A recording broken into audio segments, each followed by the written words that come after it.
Welcome to the Huntivore Podcast, episode 15, Pleasant Pheasant. Nick was invited along on a Michigan pheasant hunt. He lays out the details of the hunt with his friends Judd and Ben. Later he recounts the hunt and some of the steps necessary to prepare the birds for a fully flavorful meal. Where is Dustin, you may ask? Probably checking the ice. Still too thin around here for any type of ice fishing. Anyway, let's get on with the hunt. Here we are, Huntivore Podcast. We are currently heading east, going eastward in a vehicle. This is brand new, mobile Huntivore. Sitting here with neighbor Judd. Judd, give us a hi. Hey there. Judd, how long have you been hunting waterfowl? Just get a background from you. Hunting waterfowl probably started at first when I was, 8, 9. And hunting with my stepdad, hunting some goose management units here. And then I fell out of it, high school age, just had other stuff to do. And then after that, kind of picked it back up on my own. And I've been doing it ever since then. Nice. We're also joined by our chauffeur, Ben. Ben, Pretty Boy, Hawksma. Ben, we gave you the name Pretty Boy, I think for a couple different reasons. The one that I know is that you've got top of the line guns. When we went out to the range earlier this summer, pulls out at that moment it's the Golden Boy, the Henry Boy.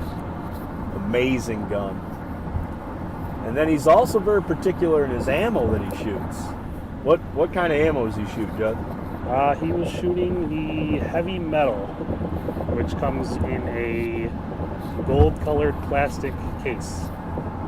Shot shell. I think the gold is what it appeals to Ben. Yeah, he's giving us the thumbs up. They're pretty good-looking shells. Ben, if they charged $1 more per box for a metallic gold finish on each shell, would you pay the extra money? He's also giving the thumbs up. Yeah. Maybe $1 doesn't seem that much. It probably costs more. $1 more for heavy metal is not much in the grand scheme of things. I was going to say, what is it over like $40 a box? Yeah. So if it was $50 a box, would you still go for the metallic finish? Ooh, he's giving the shaky. Not quite sure. I think he'd do it once to have them. But anyway, we're not here chasing waterfowl today. We're on our way near Jackson, Michigan, for chasing pheasants today. Something that is brand new to myself. I've done some small game, so I've dealt with critters on the ground. Dabbled. I've gone with a few people waterfowling, but this is a brand new experience for our pheasants. Judd, is this your first time? You've been out a couple times. Been out a handful of times. We're heading to a preserve or a farm. They raise the birds and then send them out into fields, into surrounding property, where then we end up chasing them. Right. What I'm finding out more and more is there's several different formats to hunting pheasants. You have your private land or open property, wild, quote unquote, wild birds that you have to go find and chase. You have our version where we're going out to placed birds. And by placed birds, I mean they're let go. They're not physically placing these birds out, but dizzying the birds and placing them. That's not our cup of tea, is it today? Nope. We're paying for the birds to be there. I'm not sure if they're setting them out in the fields today or if they did it last night. I've heard it's done both ways.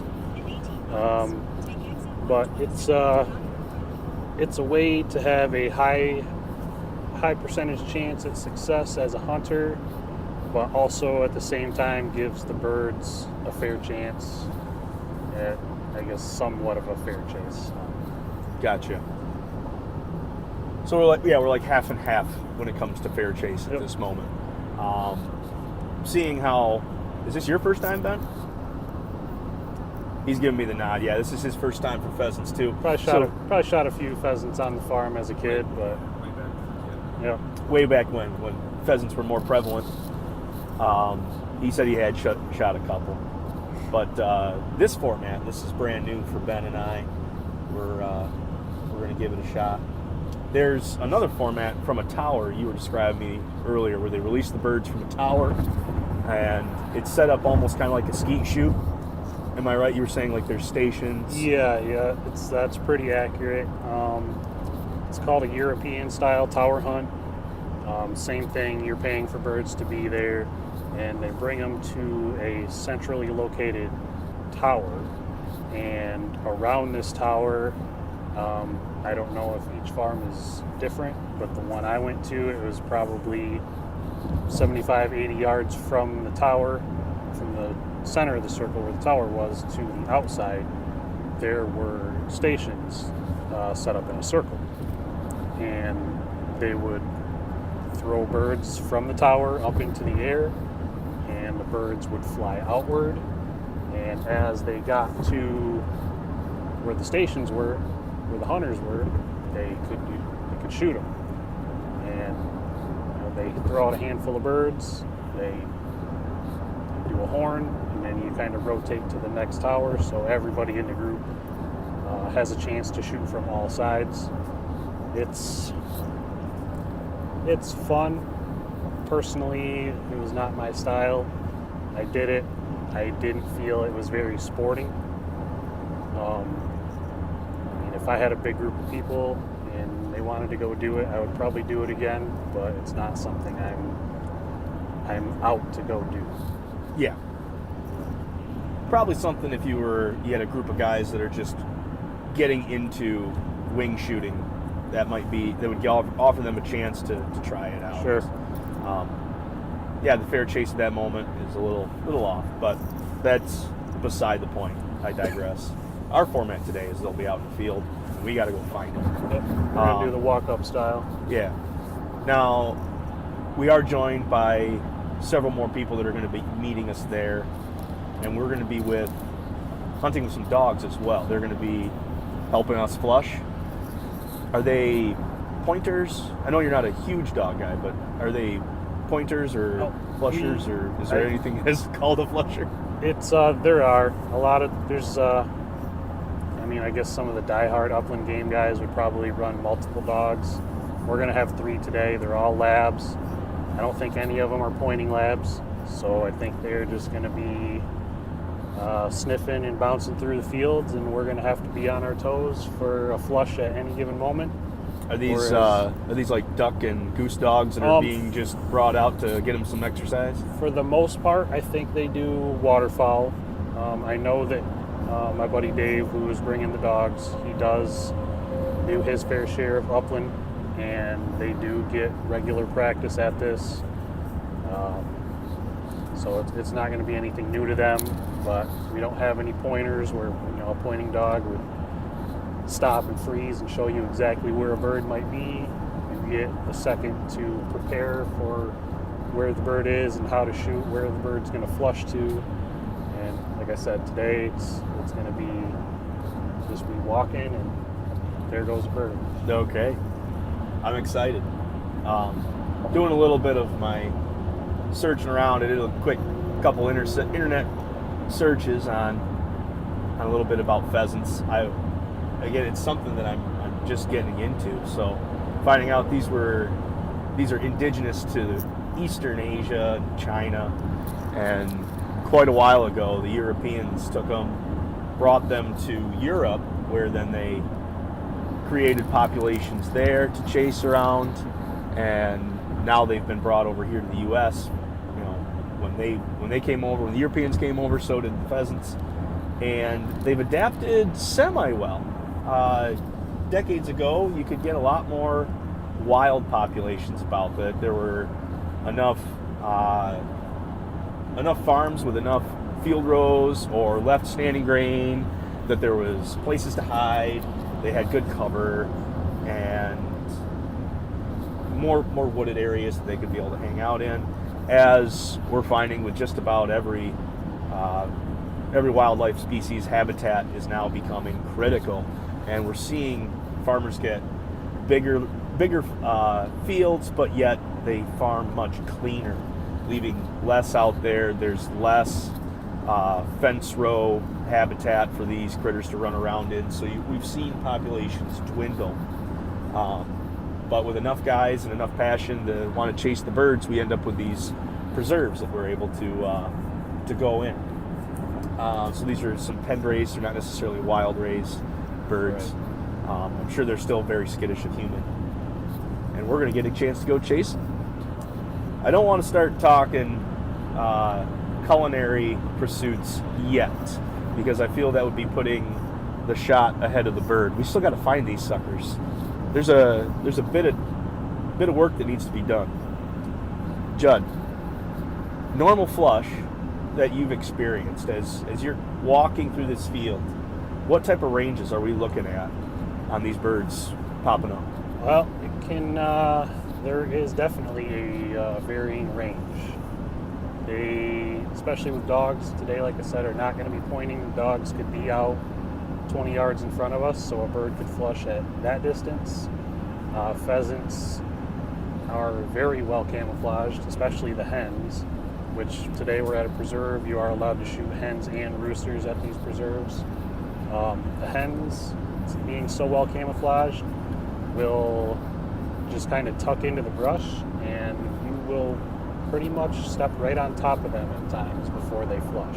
Wow. So you might see birds flush 30, 40 yards out in front of us, and you might see birds flush within 10 yards of us at the same time. So it's varied. We might get some that, the dogs kick up 20 yards away, and we might get some that we step on. In fact, there are cases, I think I read it in a quick article from Field and Stream, some individuals have had heart attacks from having pheasants flush straight underneath them. So not only are we chasing this bird, but this bird is looking to bite back a little bit. maybe get us with our own flaws. What kind of equipment are we bringing out? I'm a generalist as far as I have one gun that kind of does everything for me, and that's my 12 gauge. You're bringing something out different, and I know we got another guy who's bringing out a different, at least, gauge of gun. What are you bringing out, and what kind of loads are you throwing into your gun today? Yep, we're going to have a pretty good selection of guns today. I myself brought 2 guns. I am probably going to start with the 12 gauge. It's my waterfowl gun. It's a Stoker M3500. I will be shooting, out of that gun at least, I'll be shooting some 3-inch number 4 shot steel. If I were shooting lead or some other heavier than steel load, I would probably bump it up to maybe a number 6 shot. I also brought my 20 gauge Benelli Nova pump. I probably won't use that. Probably only in emergencies if I run out of ammo or have some sort of malfunction. My buddy Dave is bringing, I believe, 4 guns, but he's bringing his wife with him, so 4 guns between the 2 of them. I think he's got some side-by-sides, 12 gauges, maybe even a 16.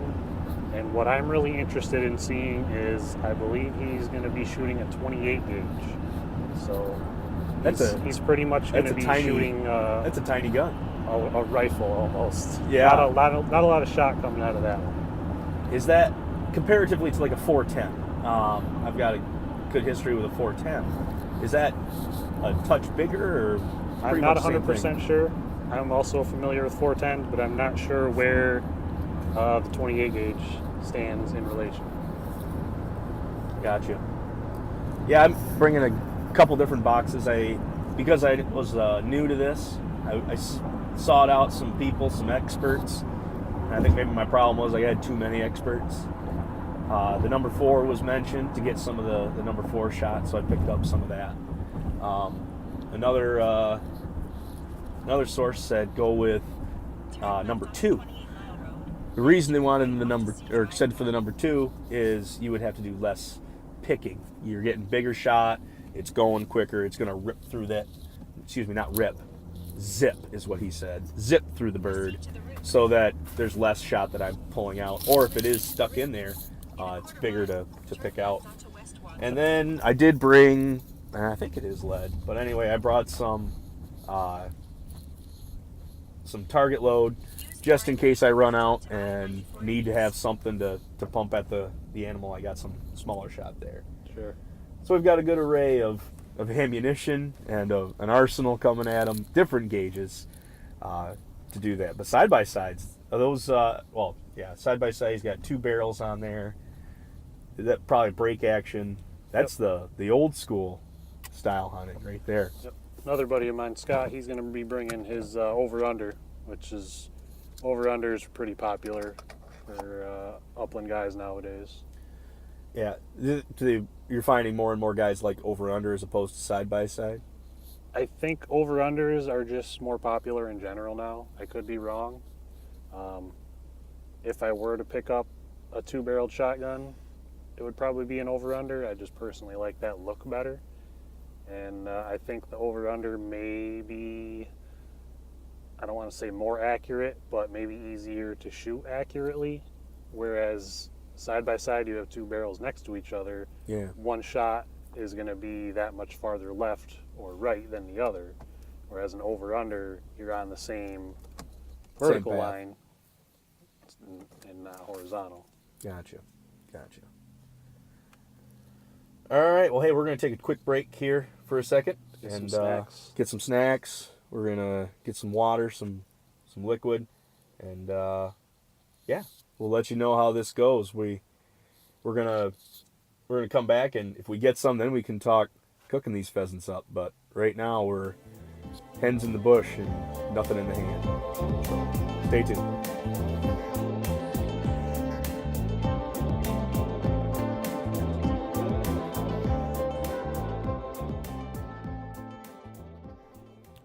Whew, folks, we're back. Now, it's been a couple days since the actual hunt. Judd and I couldn't quite record after we were done. Both of us were pretty doggone spent at the end of the day. Upland hunting, never knew that you were going to burn as many calories as I thought I would. In fact, I think he had his watch on that can take heart rate, steps, the amount of distance you've covered, and I think we covered 5.5 miles. There was 11,000 steps done by Judd, and I feel all of them were in a high knee fashion. So 5.5 miles of high knees. We were a little toast, but I digress. The hunt was a ton of fun. Something that I personally hadn't experienced. Being in the field, not on your own, but with several people. It became a team effort. I didn't necessarily, I wanted to shoot as many pheasants as I could, but a bird would flush, and the fact that a couple guys would get a shot on it and down it would get me excited. We had already set up at the beginning of the hunt that, hey, whatever birds we're going to get, we're going to disperse them. So the goal became get 8 at least, so that we could each walk out of there with a bird. But we totaled out with 21 birds total for 8 people, and we were able to then walk away with 3 for ourselves, which was a real treat. But yeah, it was a real fun bonding experience. First time I'd seen dogs really work as well. We had, I believe, 5 total dogs. Well, 4.5 dogs. The one little wire terrier, or the wire rhymer. Anyway, he was just a pup, and he worked his butt off. He was really trying hard, got real tired, but the effort was there. So good for Lee and his dog that was really working hard, and then several others pointing and retrieving birds. It was really a neat experience. Really enjoyed that. So now we've got our birds back. Like I said, it's been a couple days since then. So now I get to how are we going to treat this animal? How are we going to now turn this pheasant into something that we can put on the platter? So I go back to Hank Shaw, and in fact I had just picked up his books, Pheasant, Quail, Cottontail, and so that was a great resource to go in. Not just recipes in that, but he's got some field handling and some different bird care tips that you should be looking at. And one of the first ones that I saw was hanging your birds, going for an aged bird as opposed to just a fresh out of the field. Depending on taste, you could just want to get your bird, get home, pluck it or skin it, get it in a roaster, or however you plan to do it, making schnitzel.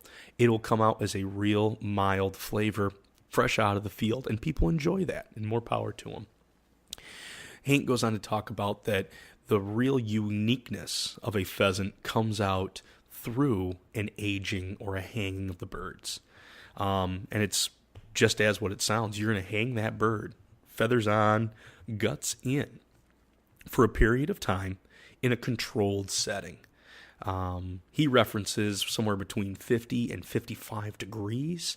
And for an older pheasant, he's looking for an older pheasant looking for more days.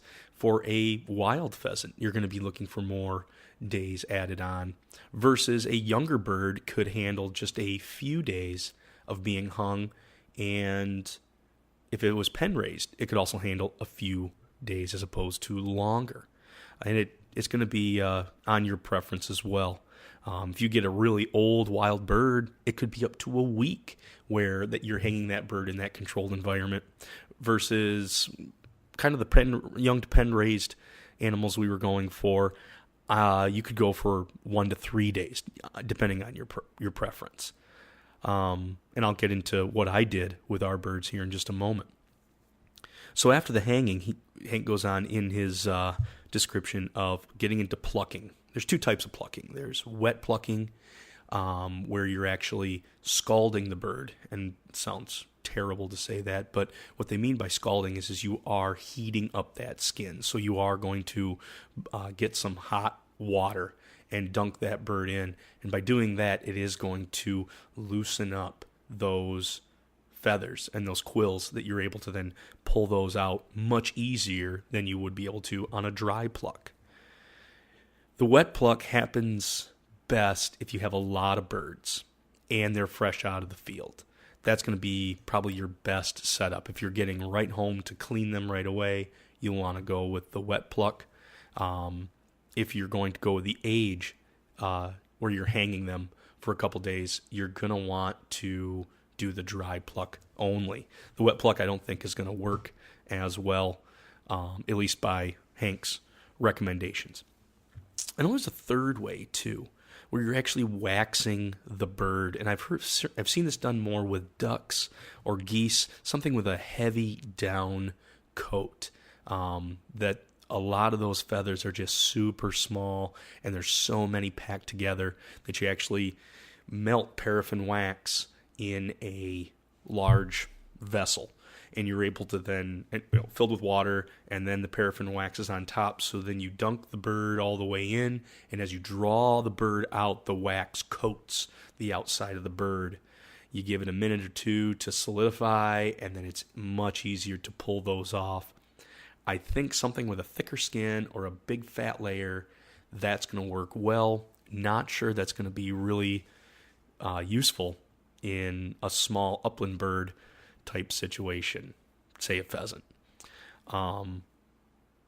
Because these birds have such a thin skin, you're going to only want to pluck 3 to 4 feathers at a time, and that might even be on the thicker side of the bird. You might even want to go just 2 feathers. Having a quick motion where you're grabbing and plucking the feather out. It's not a pull, it's not a yank, it's just a quick pluck. There's almost a wrist action to it. By pulling those out, you're able to then work slowly along that bird. So yeah, that was some of the recommendations that I got out of the book. Now, here's what I actually did. I didn't have a controlled setting of 50 to 55 degrees. I had an uninsulated Michigan garage, and I barely just took a string and hung it from two 2x4s, and by having it have a little bit of slack, I could use a double loop and loop the foot of each bird, having it the weight of the bird actually give taunt to the string, so it was able to just sit there and hang. And I gave them a solid 24 hours. Now my temperature was a little low, somewhere in the mid-30s. It would get warmer, it'd probably get up to 34 during those couple days, but then it would drop down pretty cold during the night.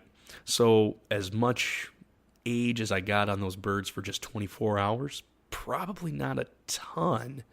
If it were an older bird and if it were a wild bird, I would have probably more of an issue as far as not getting the age to bring out that pheasant flavor. Being that these were younger birds and pen raised, I think my 24 hours has been pretty good. In fact, when I pulled the bird off to then pluck the ones that I had saved, the plucking was actually quite easy. The skin itself had a bit of a dry waxiness to it. I could tell that there was some moisture evaporation. Now, we didn't get these birds wet by any means, and they had dried out just in the colder temperatures, and then I had left the doors open during the day, so there was enough of a moving air to dry those out. But by doing that, I had a pretty simple pluck on those. Now, where I had shot in the breast or shot in the back, I had lots of tearing, and that was just something I couldn't avoid, both by the shot damage and just me beginning to grab more than 3 or 4 feathers. It's a tedious job. It's going to take time, and you can't rush it. You can skin the bird and be done in a jiff, but I think what you're doing is you're sacrificing a bit of the flavor in the natural fat of the bird that's under the skin and the skin itself. I really wanted to give that a full test. Being that this is my first pheasant, I wanted to get as much of the pheasant in the dish. And so that's where I was trying to keep the skin on. So yeah, you got to take some time with that. And by doing that, it gave me a bit of time to think about what am I going to say as my closing part of this episode. So yeah, like I said, I plucked those. I had 4 birds total that I plucked out after a 24-hour hang. 2 of the roosters I completely skinned out. I wanted to make a couple mounts, one for myself, and then, as I mentioned earlier, Ben, my Judd's father-in-law, that came along with us. He wanted me to also clean his birds for him. He didn't have the time nor the setup in his home to do it, and I offered to do that since he did drive the whole way. But anyway, I skinned out a rooster for him as well, so we've got 2 roosters that are completely skinned out. But by taking a center cut along the middle of the breast and working my way out, I actually disconnected the first joint of the wings just to give them some structure. But by pulling the skin completely away in one piece, we've created these really nice mounts. I've laid them flat, and we've got borax and salt, a mixture that I've put probably a 1/4 inch thick over the skin, and a little bit more where those tail pocket and where the wing pockets are at. Really mounding it up with the attempts of drawing as much moisture out of that and preserving that skin. Not necessarily tanning the hide, but dehydrating it enough that it's going to become stiff and not go bad on us. Hence using the borax along with the salt. So hopefully we'll be able to have a nice couple mounts that we can show off here for our adventure. But the other 4 I did pluck, and I got pretty good skid retention, but like I said, I got plenty of tears. One of the most difficult parts I had was not necessarily in the center of the breast, but along the flanks of the breast where the guard feathers are. Guard feathers being that they've got a thicker quill and they cover more of that breast. as opposed to the smaller down feathers that are in the middle and on the direct sides.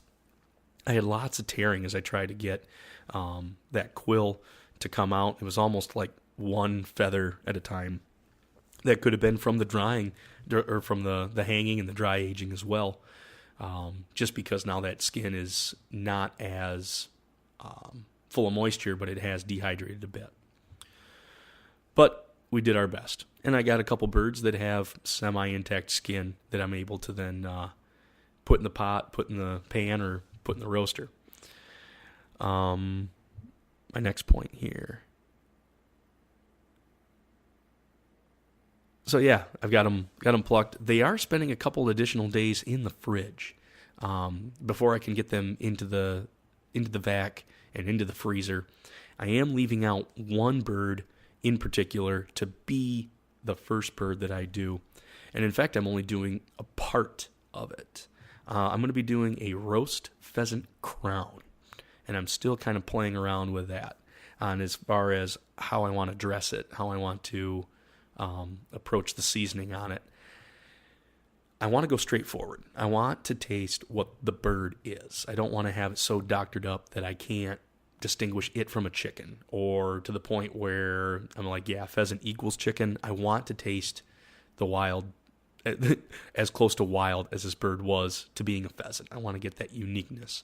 So by having the right set of seasonings on that, I'm trying to just think of what herbs I'm going to be able to use. But I do want to go with just a roast crown, taking the breast off, actually separating it from the back, leaving the back, the neck, and the hind quarters as a second piece. I've got different uses for those pieces as well, but the crown is going to be the sole thing that I want to do. It'll be for just me and my wife, basically, to try. We might have to go heavy on the sides, just because it is a smaller portion, but judging by the bird, I think we're each going to get a nice size half breast when doing this crown. But now for the rest of the bird. I've taken off the crown and I've got this second part of the bird. I've got the neck, the back, and the hindquarters. Per Hank Shaw's recommendation to separate the drumstick from the thigh, you're saving yourself a lot of work with the tendons and sinew that are in those drumsticks. I mean, even though these are pen raised, these are athletes compared to normal barnyard chickens that have been, really plumped up. These things run, these things jump, and they fly all the time. It was incredible to see the amount of athleticism out of these birds, both in just the flush as you're walking up, mere feet from you.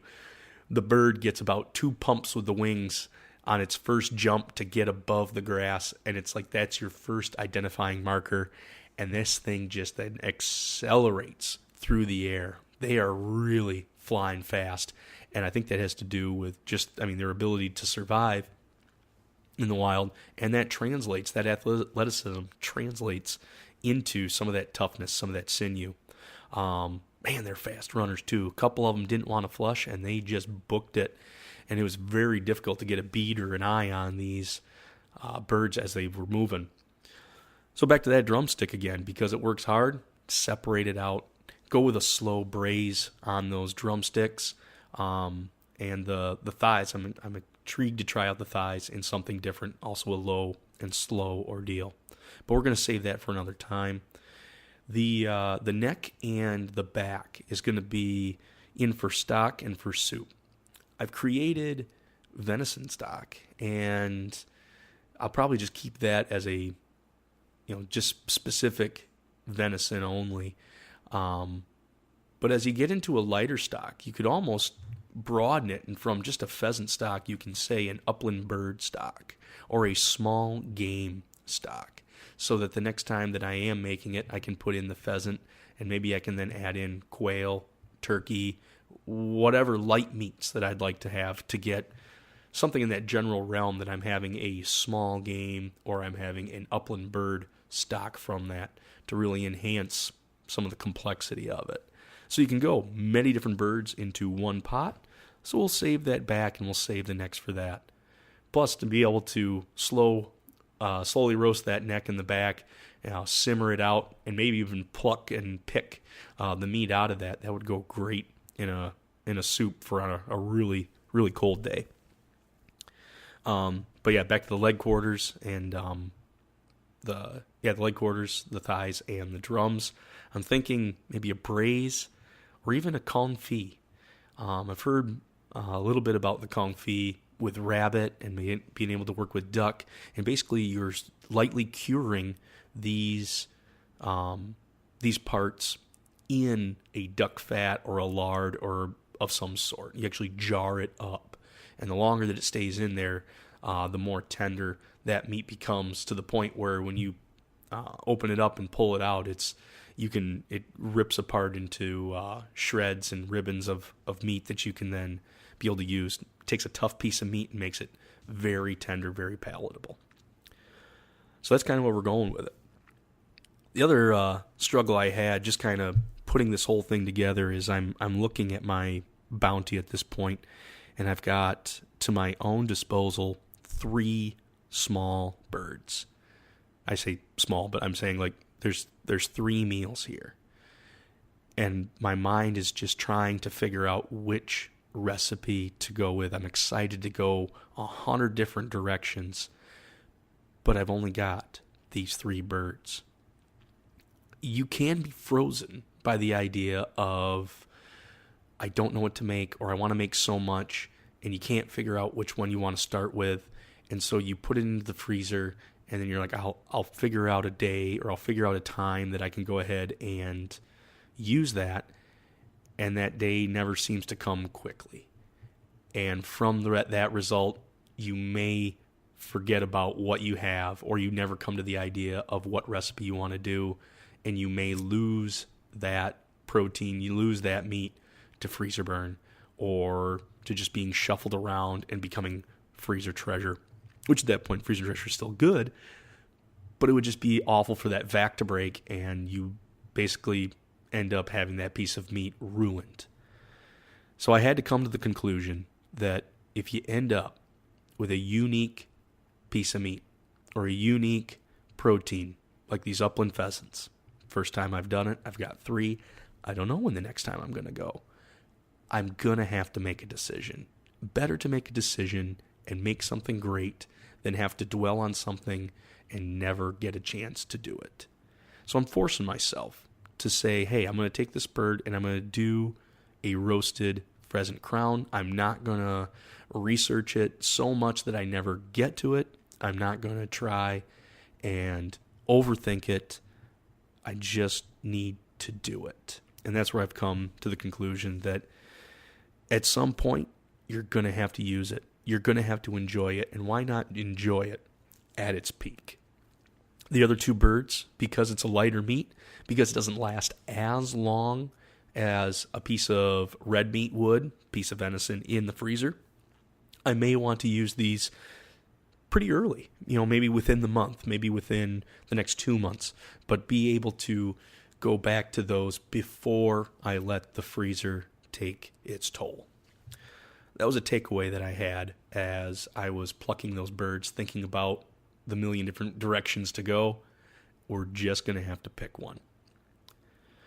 So, folks, I will get after that, and I'll probably give you an update on how that goes. And until next time, keep your knife sharp.